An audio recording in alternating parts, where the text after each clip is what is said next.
Hello, my entire audience of 3 people. Nice to meet you. I am Diane. I'm a game video editor on Bilibili and YouTube, and I have a main channel here on YouTube where I post edited music videos. Feel free to check it out.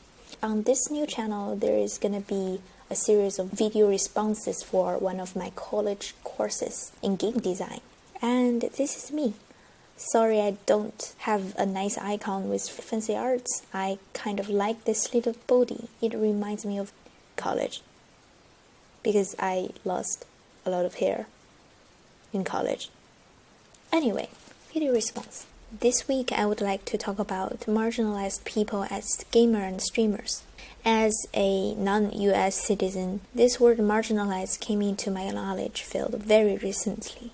In general, this word is to describe those who live on the fringe of mainstream society, those who possess less power and agency. In another class I'm taking this semester, Anthropology of Sexuality and Gender, this word is used to describe people of minority, gender, identities, and sexual orientation. In another class, this word is used to describe the main characters of 1995 musical Rent, a group of HIV-positive artists. So people of color, people in LGBTQ community, people with certain diseases, people with mental struggles, these are all in a certain way marginalized. So what gaming means to marginalized gamers. In this article written by Stephen Spoon, he tells a heartwarming story of him helping Zane, a boy in wheelchair, by providing him a set of special controllers operatable for disabled people. Zane's mental state gets remarkably lifted because finally he gets to interact in a virtual reality game world and he gets to enjoy himself. This story shows exactly what it means for marginalized people to game. First, in comparison to other media, game provides something unique, the agency to interact. For marginalized people with less agency, gaming could be their way to experience amazing things they haven't been able to obtain. It could be physical interaction with the world, it could be social interaction, which are way long overdue because of the person's marginalized identity. Secondly, games are fun. It is a less serious media form compared to traditional stuff like literature, film, and TV.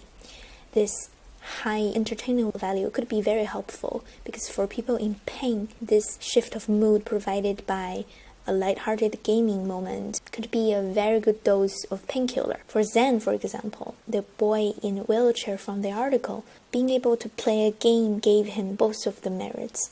He was able to jump and run and kick ass in the game, and his grumpiness and frustration went away as he did so. What does streaming mean to marginalized groups then? Game streamers are both producers of gaming content and consumer of games. This double identity works well for building our community.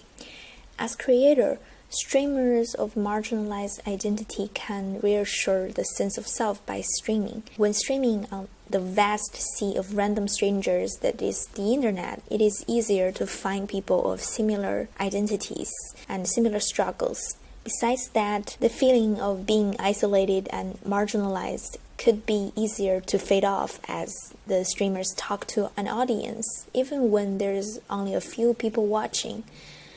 And as consumer of games, streamers can help game creators of marginalized identities with, exposure and support. In this article, Dory T. Sean explains the trouble brought by their non-binary sexual identity and biracial ethnicity. They also talk about the game they truly wanted to make, which is a game that, in their words, emulates the friction one experiences in attempting to fit in a world that holds the gender binary in higher regard than the happiness of individuals just trying to live their life. This game was never polished or finished due to lack of approval and feedback from his surroundings. The game's consumer market does not want the game I want to make, they wrote.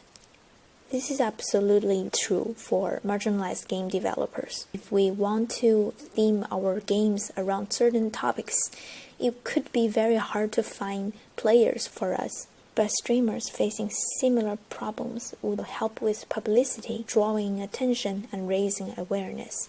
But at the end of the day, gaming and streaming are a form of entertainment. For people with certain disabilities or mental struggles, it is very hard to perform a certain way to be that entertaining.